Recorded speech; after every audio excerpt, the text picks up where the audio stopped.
Well, good morning, good afternoon, good evening. Whoever you are, wherever you are, whenever it is for you. For me, it is just past midnight on the 24th of October, 2025, making this the news and events for Thursday, October 20th. Wait, what the hell is today's date? No, wait, today's the 23rd, right? I have to look it up. Thursday, October 23rd, day 1338 of Vladimir Putin's war of aggression against the people of Ukraine. How do you do? I'm Peter Alexievich, and this is the Live at 5, coming to you live from this major European capital, currently under siege. And how's everybody doing tonight? I see the peeps are coming in. There's Anthony Tommy Tom. Hey, Weibo. Hey, Bjorn. Hey, Sarah. Hey, Debbie. Nightshade is here. Akron. Feisty. Hello, Feisty. Yo, bro. Hey, Marius. Jan. Is that Music Man? Music Man is here. Mike now. Good to see you. Hey, Scotty. Beam me up, would you? Beam me up, Scotty. Ooh, Evil Dragon is here. I love an Evil Dragon. What, are you curled up on your pile of gold, man? Oh, congratulations, Maria. I have yet to start mine. Space Ghost. Hello, Flying Sunbeams. What's up, man? How you living? We got a lot to talk about tonight. There's a lot going on. Welcome, Latvia. Your neighbors got invaded this week. Or I'm just today, actually. Right, there was an incident where a Russian Su-30 fighter jet and an Il-76 refueling jet, which I guess the Russians are saying were on a training exercise, right? So, you have these massive refueling planes that can refuel jet fighters in the air, so the jet fighter can continue on its mission uninterrupted without having to come in to refuel, right? No pit stops. So the Russians are saying that this training team accidentally crossed into Lithuanian airspace today for 18 seconds. So it's no big deal, guys, right? And look, the thing is, in the normal world, if you had a couple of trainers out on a training flight and they came into your airspace for 18 seconds, nobody would think twice about it. Everybody would be like, shit happens, right? But it's the fucking Russians. And they're constantly invading the airspace and the space of their neighbors. So you can't just blow it off. You can't just assume that it was, in fact, a couple of kids on a training flight that went off kilter. You can't assume that. You have to assume that the training flight and training crew were used to intentionally incur the airspace of a NATO EU ally and member state for the purposes of intimidation with plausible deniability. Because that's what it fucking looks like. That's what that looks like to me. And I think anybody that is reasonable. The Russians are pushing. They're pushing. And it's insane. Because things at home are deteriorating at an accelerating pace. And we are going to start right there with how things are deteriorating inside Russia. Because, on last night's live, right, we had three things came up. Actually, we'll start here. Three things came up that I didn't have good answers for. Somebody asked the question, are Russian soldiers really having to walk 30 kilometers to the front line? And I said, probably there are places where that's true. Certainly 15-kilometer hikes are well known. And I think I gave some examples of that. Well, I found the video that made this claim. It's Preston Stewart, and I shared it. Anybody that's interested in how tough it is to be a Russian soldier today, Check my video repost for Preston Stewart's on this. And he cites the sources inside Ukraine that told him about the 30-kilometer hike. So it looks verified to me.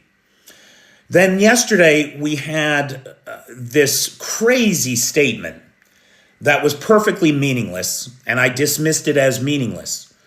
But it was founded in some truth. Now dig it. Here's what was said.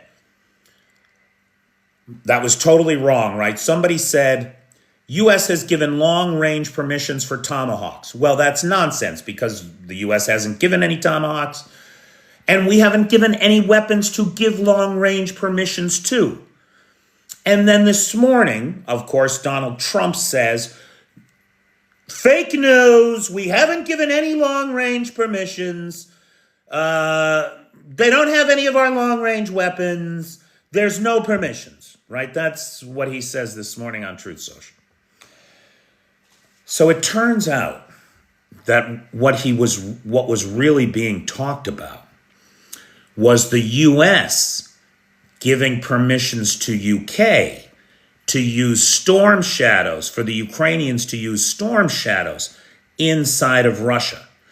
Now that is very convoluted. And it goes to the question of who's really in charge of the storm shadows. Well, you know, the storm shadows and the scalps, the French, the Anglo-Franco partnership to make those weapons, was supposed to be free of any U.S.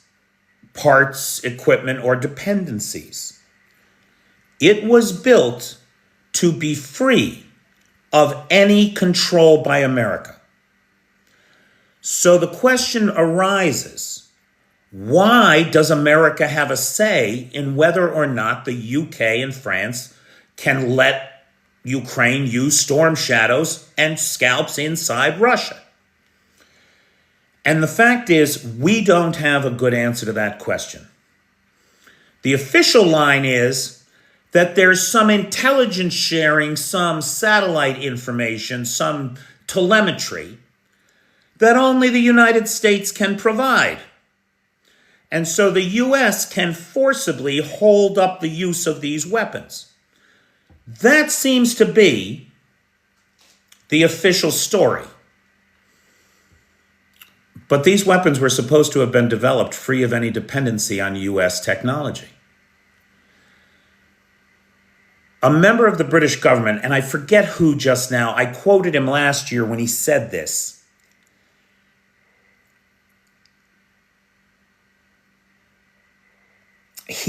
No, you know who it was? If I'm not mistaken, it was Hamish de Bretton Gordon.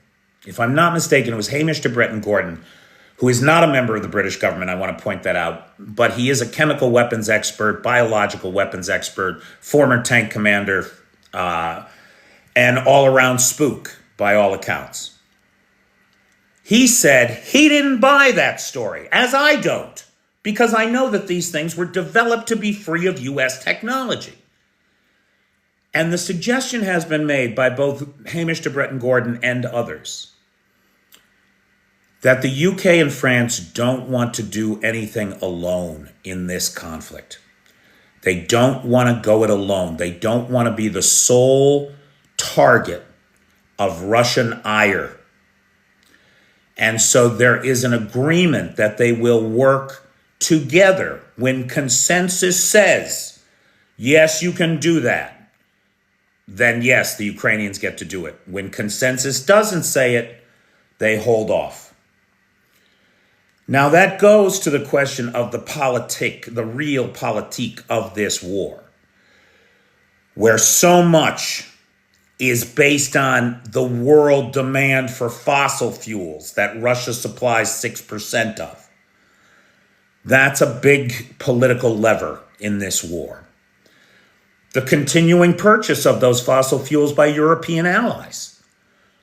These kinds of difficult concerns are what seems to be holding the world back from doing what is so necessary to be done.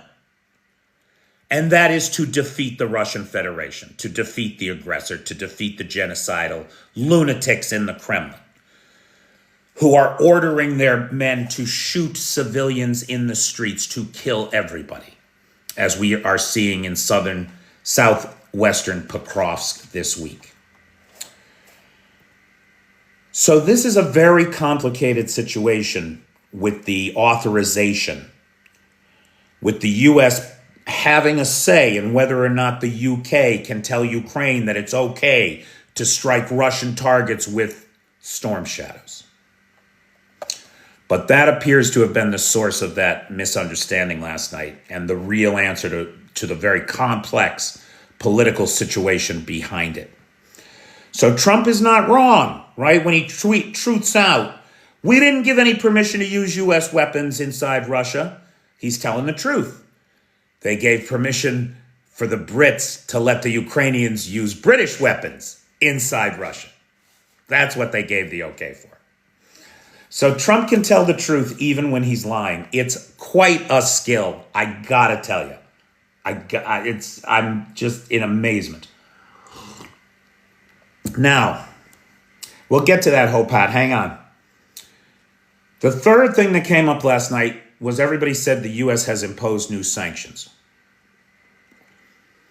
And I got to tell you, having watched this administration peel back or allow to expire many of the sanctions routines that were in place, to slow walk aid to Ukraine that had been approved by an act of Congress and enacted into law by Congress under the Biden administration, and to watch as Trump gives Ukraine nothing but grief.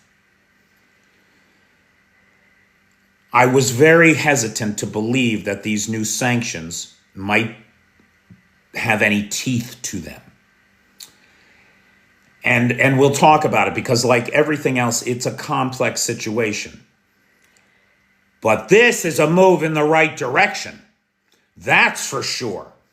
It's such a move in the right direction that we heard from Medvedev today, in a moment of drunken clarity, say that it was an act of war against the Russian Federation. Hallelujah. Thank you, Jesus. Now, if they would just declare war against the United States, we could really make some progress in this thing.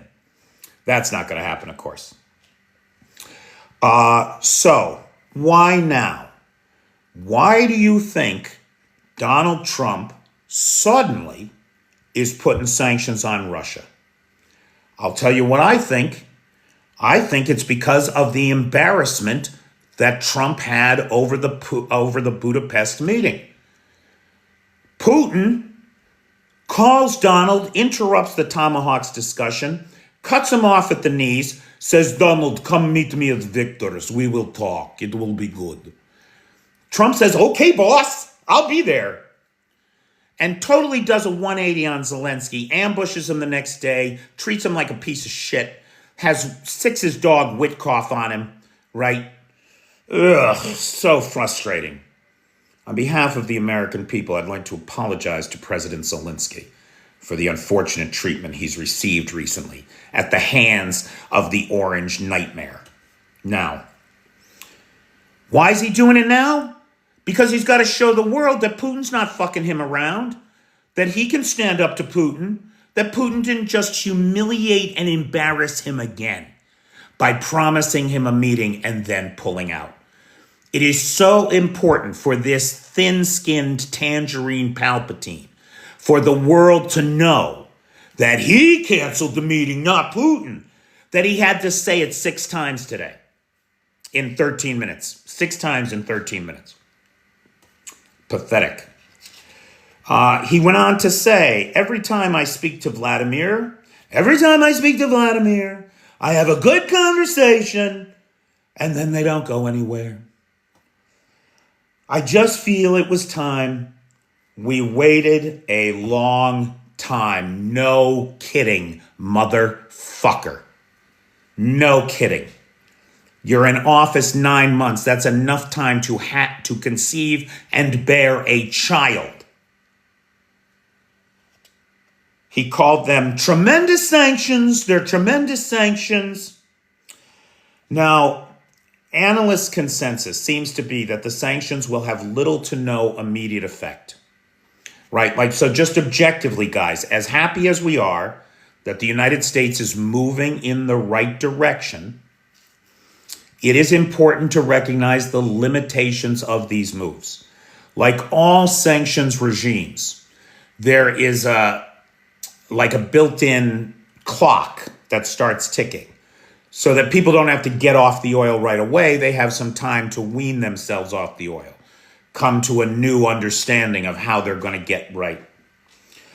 So analyst consensus seems to be that the sanctions will have little to no immediate effect. They will take time to have an effect.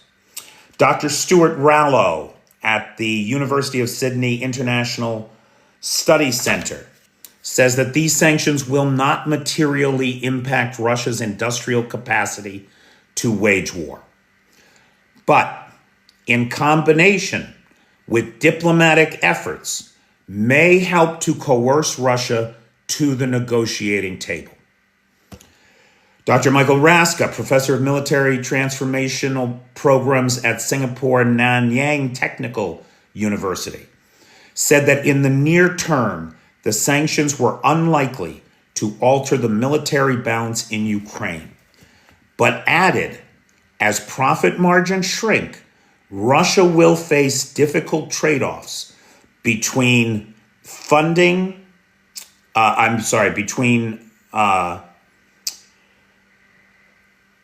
socioeconomic stability while financing a protracted war. It's butter and guns, baby. You have limited resources. You can produce so much butter and so much guns, or you can produce more guns at the cost of less butter. What's it gonna be, Russia?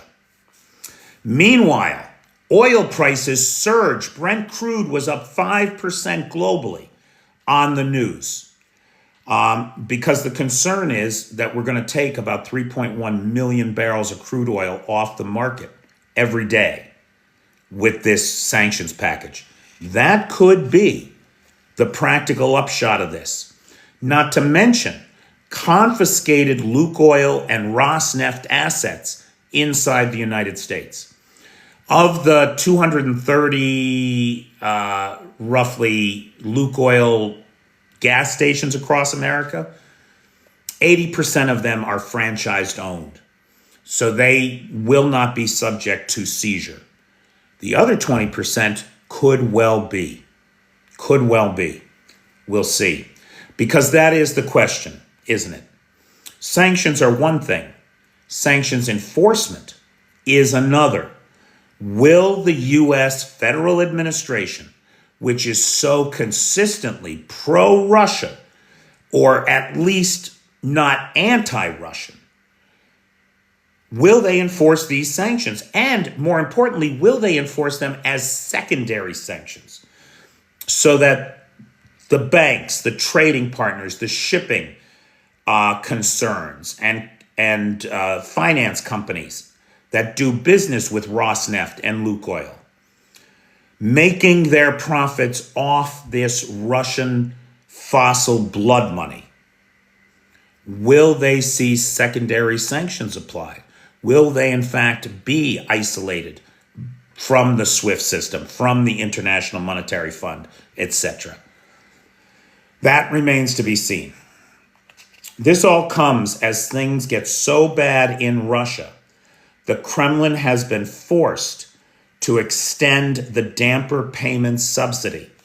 Now, some of you may remember we discussed the damper payment subsidy way back, a long time ago, like 2 years maybe, because the question came up about how gasoline is priced inside Russia. Another commentator here on TikTok was talking about how tight supply was leading to price rises inside Russia. And I pointed out that that's not how gas prices are set in Russia. Russia is not a free market system. Gas prices can only be raised in line with with inflation. And in fact, refiners are incented, they are subsidized to produce gasoline for the Russian market through something called the damper payment system. Does anybody remember this? This is probably about 2 years ago. And what that means is, if I'm a refinery and I can sell a barrel of gasoline on the world market for $100, but I can only sell it inside Russia for $60, well, then the government will pay me the $40 difference to cover my loss and keep it inside the country. And that subsidy is passed on as a savings to the consumer. So it's a very different kind of market inside Russia, right? And the damper payment system was instituted way back in 2019, before the war, and before COVID even. Now dig it. That system was supposed to come to an end. It's not. It can't be now. It can't be, because the refineries are under so much pressure and are losing so much money that they want to sell their products outside the country at $100 a barrel. But they can't, because there's an export ban. The government is forcing them to sell their products internally, which means the government must continue to cover their loss. And the repayment system is going to continue. Now this is, or the damper payment system. Now, what is fascinating about this, right? Now look at this here. If we look back in time, let's look at crude oil. In April, crude oil was selling for $720 US a ton on the global market. Inside Russia, it was selling for $520 a ton. That's a $200 difference. So right now, producers who want to export this stuff but can't are being forced to sell it internally. The government has to pay them $200 for every ton. And that's 1 million tons a day. That's $200 million a day that this program is costing the Russian government. It's expected to cost, the project was originally expected to cost about $40 billion for the year. Now that projection has been raised up to $50 billion in these subsidies. It's a they're in this catch-22. You have to keep paying it, or it's going to get exported and it's not going to be available for your market, and your economy is going to crumble. $200 million a day. That's what it's costing the Russians just to keep everybody standing in line for 2 hours to get their rationed 30 liters a week. This is an accelerating downward spiral in which Russia has no out. They have no backup plans. They have no escape from what is coming. And what is coming as sure as your next heart attack. It's coming. Now in London today, the Brits are on top of things. They arrested 3 men charged with working for Moscow. The details of what they were doing and what they're being charged with have not yet been released, but we will let you know as soon as we get some more news on that. The US is not the only one sanctioning Russia. The EU passed its 19th sanctions package against Russia.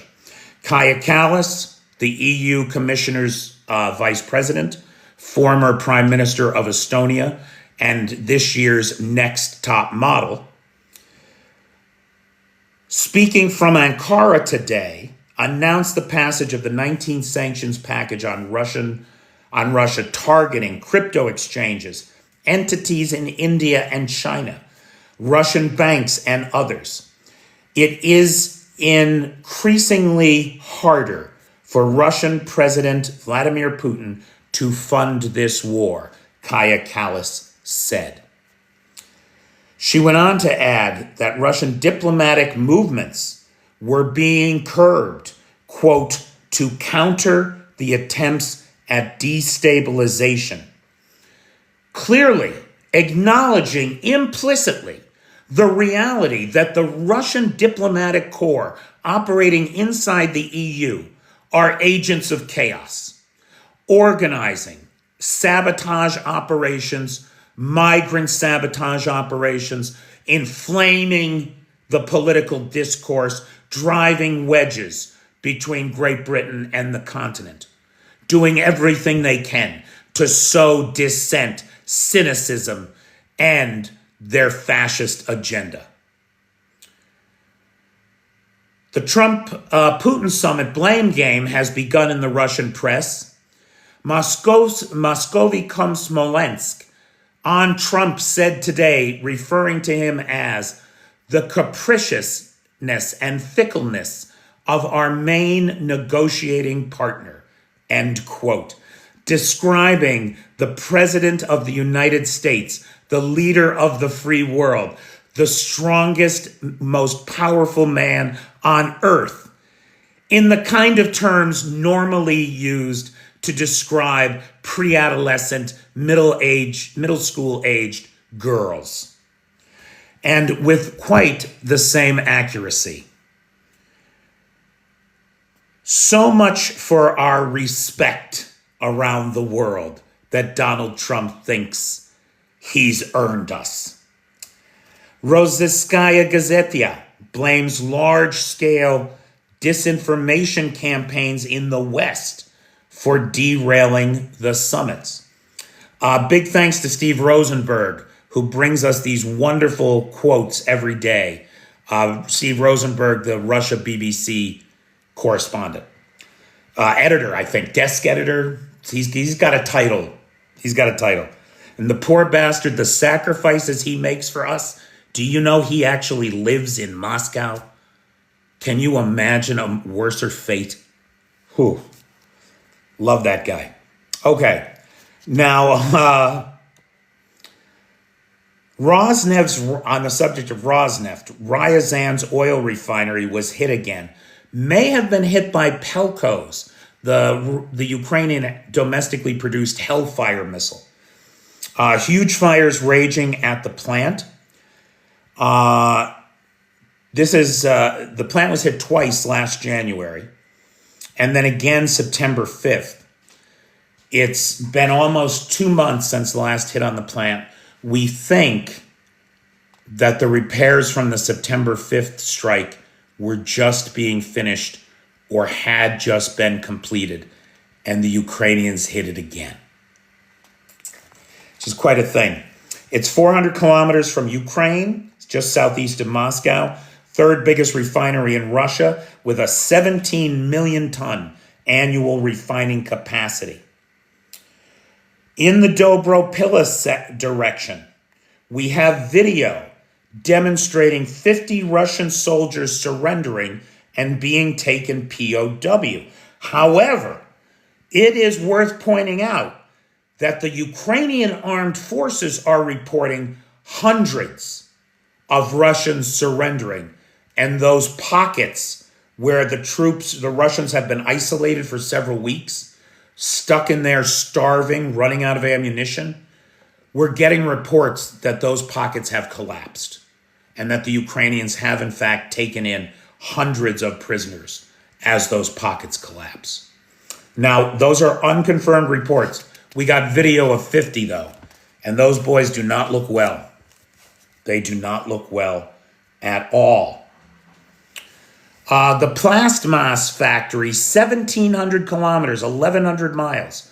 Defense-linked artillery and ordnance plant in Chelyabinsk is burning. A large fire is on the territory of the plant following an attack with Ukrainian drones.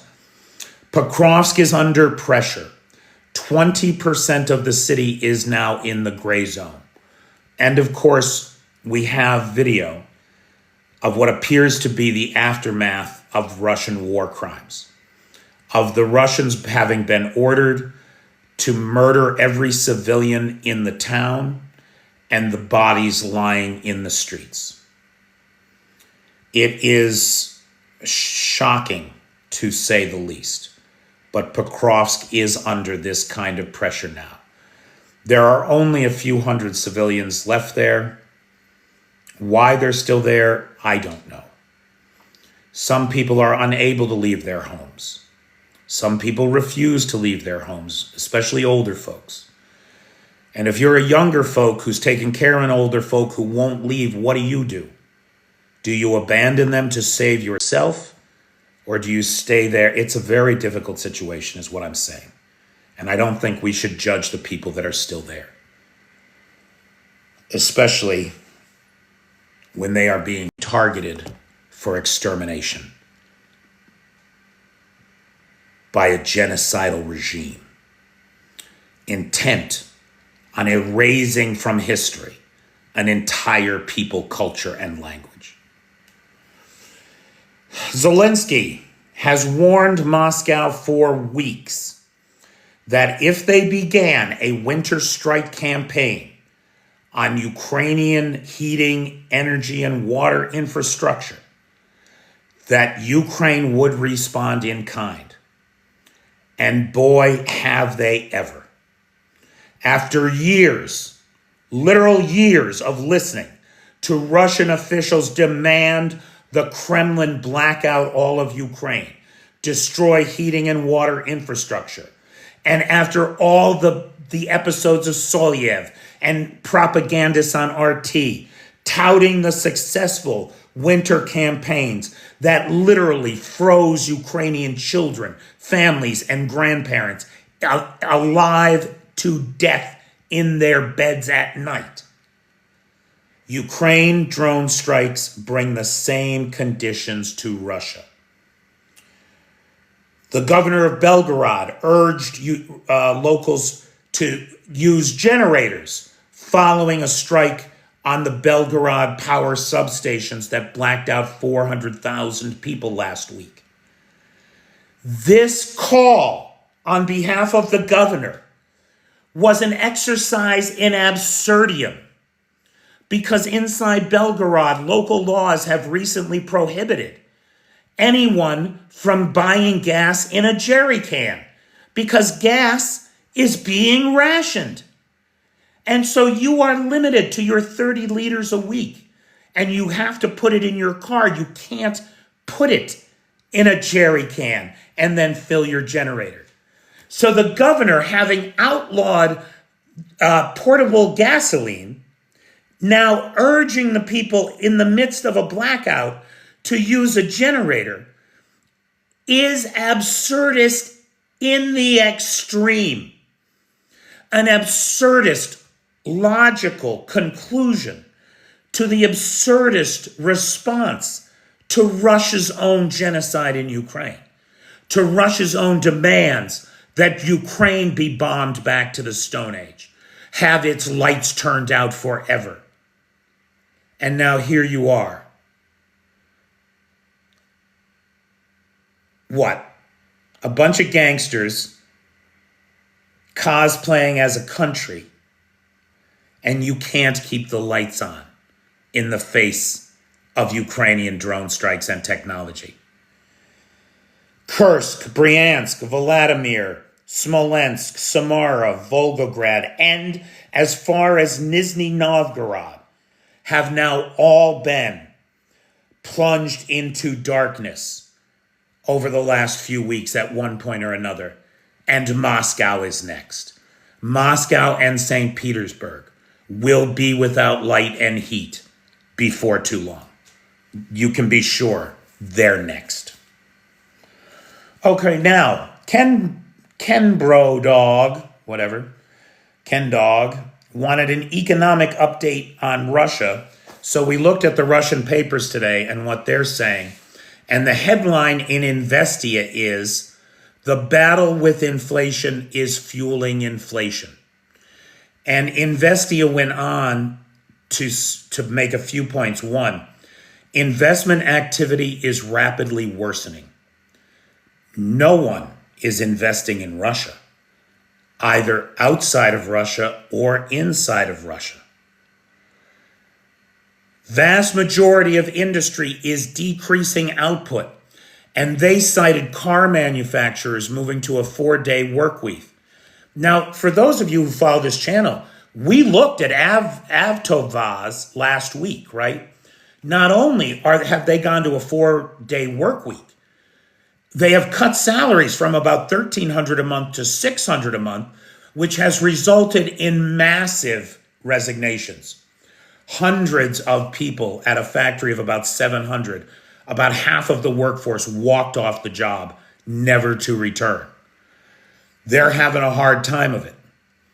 We talked about Russian railways forcing office workers to take 3 unpaid vacation days a month in an effort to try to curtail salaries. That didn't work. Now they're looking at massive layoffs in middle management and executive level management. The guys working the trains are still employed. Those 700,000, the bulk of that 700,000 still has jobs. But they are hemorrhaging money with a debt load of $34 billion. Investia also ran a survey and published the results. This is a survey that they do regularly. So we can look back to April, where 40% of Russian respondents said they believed things would get better in the next 12 months. Today, that number has dropped to 29%, less than 30% of Russians believe that anything is going to get better in the next year. They know that worse is coming, and it's coming with the inevitability of that headlamp, which is not the end of the tunnel you are in. Commerçant is reporting that the demand for dairy has fallen as prices keep rising. Also, that the 2026 federal budget has passed its first reading in the Duma, and that it includes a value-added tax increase to 22%, which is nobody's favorite thing in Russia. Defense and security spending is set at 38%. 38% of Russia's budget next year is for defense and internal security, even as police keep disappearing off the job in Moscow. And I still don't have a good explanation for that, but I'm looking. What's happening with Russian reservists? This might have something to do with the cops. As of October 13th, Defense Minister Andrei Belousov announced a policy shift away from the twice a year conscription of 18 and 19-year-olds to what he is calling rolling mobilization, which is essentially year-round call-ups of reservists. Now, this is what they're saying about these reservists. They are saying that despite the fact that there is a new law that would let us send you to the front, that's a real thing, we're not going to send you to the front, trust us. What we need you for is defense in the rear. You work at a missile plant. You're a reservist. We're going to take you off the production line, and we're going to give you some anti-drone equipment, and we want you to protect your building. You work there, you know your building better than, this is what they're telling them, right? That they're going to be used, they're going to be mobilized at their current places of employment and used to provide anti-drone protection because the government clearly cannot protect this industry. So this seems to be, right, the strategy, at least on paper, is that they're going to take the guys that are reservists at the Mass plant, give them anti-drone equipment and training, and put them outside the plant to protect the plant. If that's really the plan, that might be effective. Like, that might work. That makes sense. So you can almost be sure it's not the plan and they're all going to send them to the front and they're all going to die.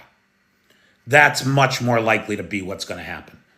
These promises of rear echelon positions are the promises that we see being made every day to every foreign conscript, and that same promise being broken immediately upon signing the contract. Why would it be any different for the Russians themselves? But we'll see. Okay, I think that's it for me. Yep. That's all my top line news today, guys. So I want to thank the sponsors of tonight's live. Chris Carter, who is a Ninja Patreon member. So Chris gets 2 shared live sponsorships a month with that Patreon level. And his partner is Ben Tilley. So I want to thank Ben Tilley and I want to thank Chris Carter for their ongoing support. We are in the midst of the October membership drive. I've never done. Hey, Dr. K, how you living? Hey, everybody, Dr. K is here. Say hello to Dr. K, our favorite political scientist who studies how information is shared and is one of the more insightful people here on the Tickety Talk. Did you see Geo Husar was giving you the props the other day again? Hey, clinkers. Okay, so, ha ha ha, you're funny. So big thanks to Chris Carter and to Ben Tilley. Guys, everybody knows I'm doing this Patreon membership thing. And I said 2 weeks ago, if I could get 100 people to join at $5 a month, it would change my life and it would create new opportunities for this channel. We are 2.5 weeks in, almost 3 weeks. It'll be 3 weeks tomorrow. And we're at like 40 new members. We're 40% of the way there. If you are not a Patreon member, please get yourself a free membership and look at what we're doing over there. If you are a free member, think about, can you kick me $5 a month? Join now. Maybe you are a member and you're very happy about it because you're an intelligent person with excellent good taste. And you think, oh, maybe I could buy one of these memberships for a friend. You can do that, right? Christmas is coming. My birthday is coming. I'll be 58 next Wednesday. Maybe increase your membership tier, whatever. But guys, if I could just get 100 people who could kick me $5 a month, it would change my life. And right now we're at 40. That's pretty good progress. So I appreciate it. I welcome all the new members. I have no sponsor for tomorrow night. If anybody wants to sponsor a live or for next week, it would be great to get some sponsors lined up for next week. Next Wednesday, Bernard, is my birthday. The 29th of October. Yeah, Twisted Sister. Daryl Roberts. We have the same birthday, Daryl Roberts. Get the hell out of here. I do not have any intention of taking a day off for my birthday, no. Why would I deprive myself of the joy of your company, Opat? Thanks, Disco. Hey, Tala. Happy birthday, Daryl Roberts. Damn right.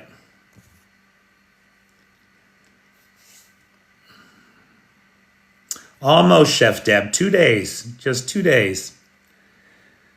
Okay, so big thanks to Chris Carter and to Ben Tilley. Big thanks to Lars, who has the Discord server, Nightshade, who has the Peter's Peeps group, and of course the moderator team, best moderators on the Tickety Talk, Feisty, Maddie, Jay, Travis, and Peter, or Pete.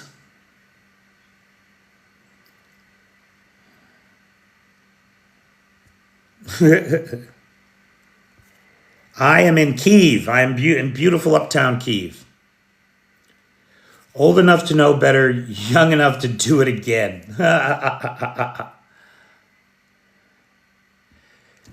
Yeah, Nightshade, but that's not a real thing, right? I mean, 12% of my followers are Russian trolls.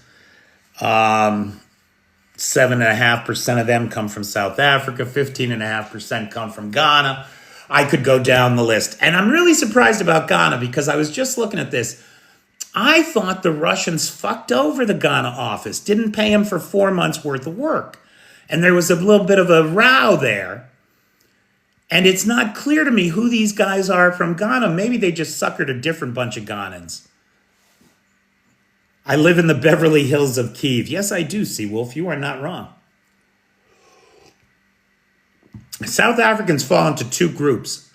The one group that's very suspicious of Russia because Russia's interfered in South Africa before, and are hopeful that a true democracy can emerge in South Africa. They're on the Ukraine side. And then the other South Africans are generally working at the bot farm in Pretoria. Tonight is quiet, Alex. Tonight is quiet. Clinkers Kelly is curious. Do you see much scrap from missiles and drones in Kyiv? Oh, shoot. What'd I do with that?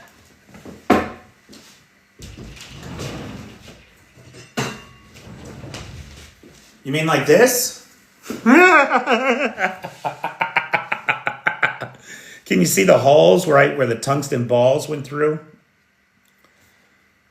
Right. This is a heavy piece of metal. I mean, this is, I don't know, what is that? How many millimeters is that? But that's, I think this is stainless steel. Or maybe it's a steel aluminum alloy. I'm not sure. But my understanding is that this is some kind of casing off some kind of Russian weapon. Probably a cruise missile. So we don't see a lot because they clean them up, right? They tend to be very toxic. That solid rocket fuel or the other fuel is very toxic. And so they do clean them up very quickly. Generally speaking. There's a spot out in the woods I know where there's a KH-101 dummy that's still there after 2 years. That's what my profile picture is of. But no, it's a real thing. Yeah, it's a real thing. Yeah, Julian Patel, I've seen people make keychains and necklaces from the stuff too. There's a couple companies here that are doing that. And I mean, you know, I encourage people to buy that stuff. I mean, that's good cottage industry. That's real, you know, base level kind of entrepreneurial effort. So, I mean, I don't endorse any single one of them, but I'd say Google them. And yeah, that's good shit to buy, man. And it's a piece of history. Oh, I'm much better today.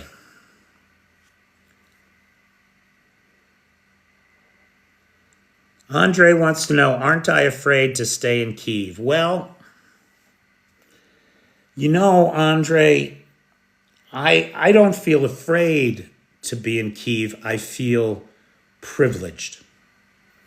As an American who believes in democracy and who is watching his fellow Americans throw their democracy away, I feel very privileged to be here at this time in this place with these people who are putting everything on the line for the future of their democracy. So no, I don't feel afraid at all.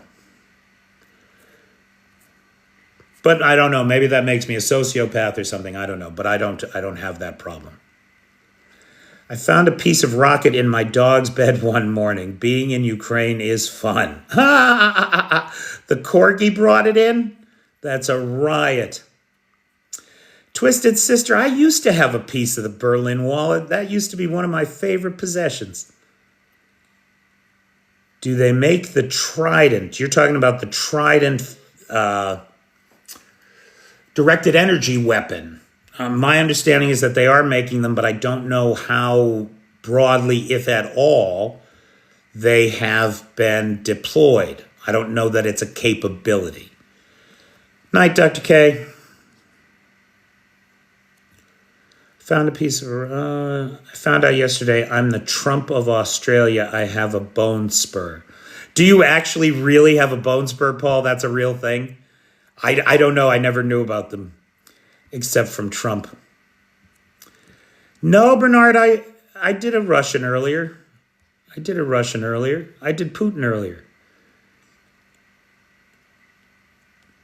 Oh, yeah, I'm sure they do, Guard. I'm sure they do. Yeah, you're not wrong, Chrissy Locke. I'm sure they make all. Dude, there's this one bunch of guys. Why can't I think of the name of them? Shit, I'm not going to be able to think of the name of them. But there's this one bunch of guys. They make like found art objects out of the missile and scrap from the front. Holy cow. They made this one of like the motherland, right? Like Ukraina Glorioso, I guess. It's gorgeous. And it's made out of mostly steel cabling. Like, there's some people doing some very interesting things. I've seen some robots made out of missile casings and mortar covers and all kinds of interesting materials.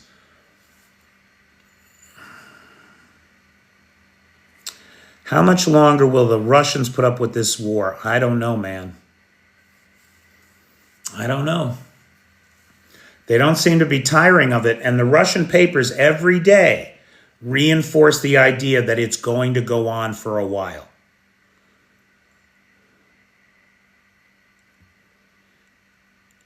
In Kherson, they paint the spent artillery shells. Sure they do. I speak neither Russian nor Ukrainian, no. No. But I don't get out much.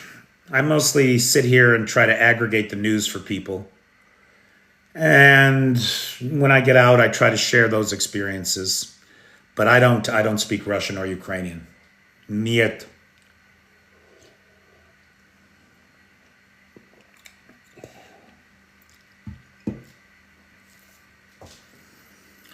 What else is going on, guys?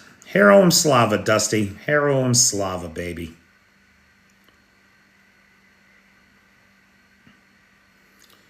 He's a Ghanan prince he doesn't need.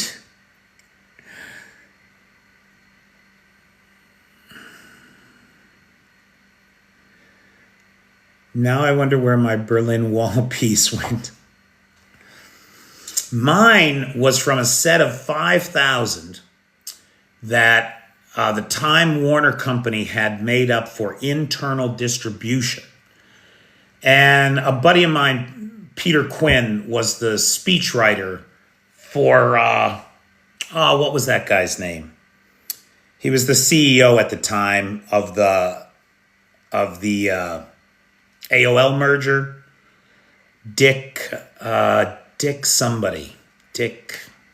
Parsons? Anyway, it doesn't matter. My buddy Peter was the speechwriter for this guy at Time Warner. So when they got these 5,000 pieces of the Berlin Wall encased in lucite, he got me one. And it was just a little piece, stone stamped and encased in lucite. And it was one of my favorite possessions for years and years and years.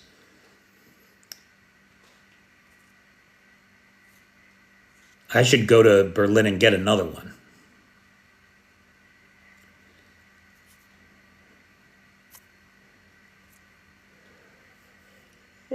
Okay, we got 3 minutes left.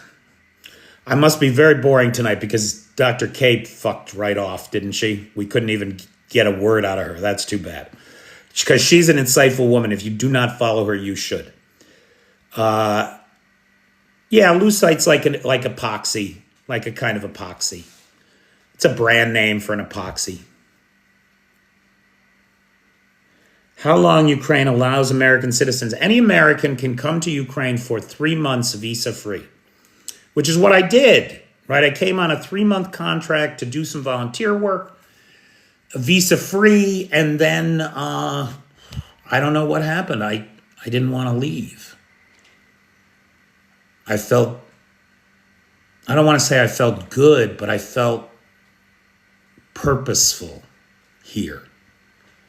I felt like things that were happening here were important and that I could have a little part in it. And now we're 3 years in. I've been here almost 3 years. Wednesday will be my 3rd birthday that I've celebrated here in Ukraine. I'm coming up on 1,000 days of reporting the war. 1,000 lives coming up on that number. And it's a privilege. It's a privilege. And it's a privilege that I wouldn't have without all of you. So I'm deeply appreciative. Thanks, Akron. Thanks, Renvox. Yeah, you have to get a visa every 3 months, or you get, well, now, of course, I do it yearly now. So I'm into my 2nd annual temporary residency. I'm from the United States. Yeah, there's nothing like a purpose-driven life, Twisted Sister. I mean, it really does. You know, if you do what you love, what you are passionate about, you never work a day in your life.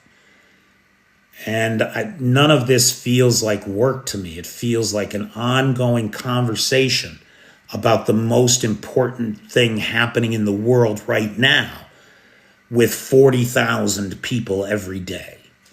Like, that's what it feels like.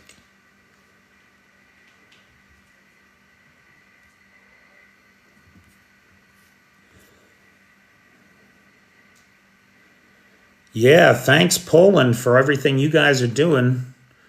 You guys are the first ones to shoot down a drone that entered your airspace. We appreciate that. That changes the conversation, right? That moves the Overton window of what's possible. Yeah. I have this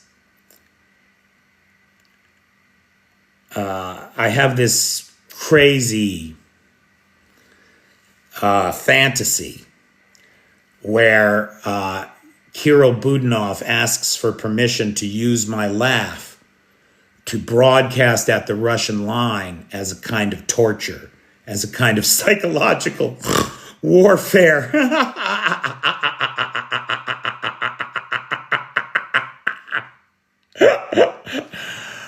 That would make me so happy. That would be like, then I'd feel like I contributed something, you know.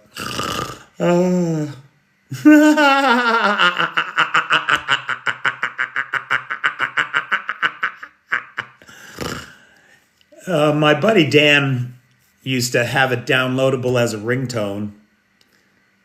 Oh, of course I would give it to them. No problem. No royalties, no nothing. Please use it all you want. Make me very happy. Thanks, Sammy.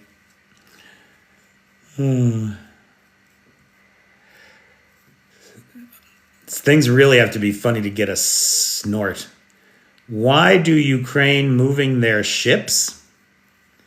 I don't know what that means. I think we have a Yandex failure there. Thanks, Gare. All right, kids. It's past 1 a.m. here, so I'm going to call it a night. Thanks for tuning in. Give the Patreon a thought. If you haven't joined the Patreon, at least get yourself a free account there. That way, if I wake up tomorrow and TikTok has axed me, as they so often do, we're still in touch. And then the other thing is, if you never sponsored a live before, maybe think about sponsoring a live. PayPal's in the description. And I have no sponsor for tomorrow or next week. So it would be great to get some people lined up for next week, too. Or at least for tomorrow. So, ladies and gentlemen, have a pleasant evening and a good tomorrow. And I'll talk to you soon. Yeah, Matthew, I love this country, but the neighbors are the worst. I gotta tell you, pal, the neighbors are the worst.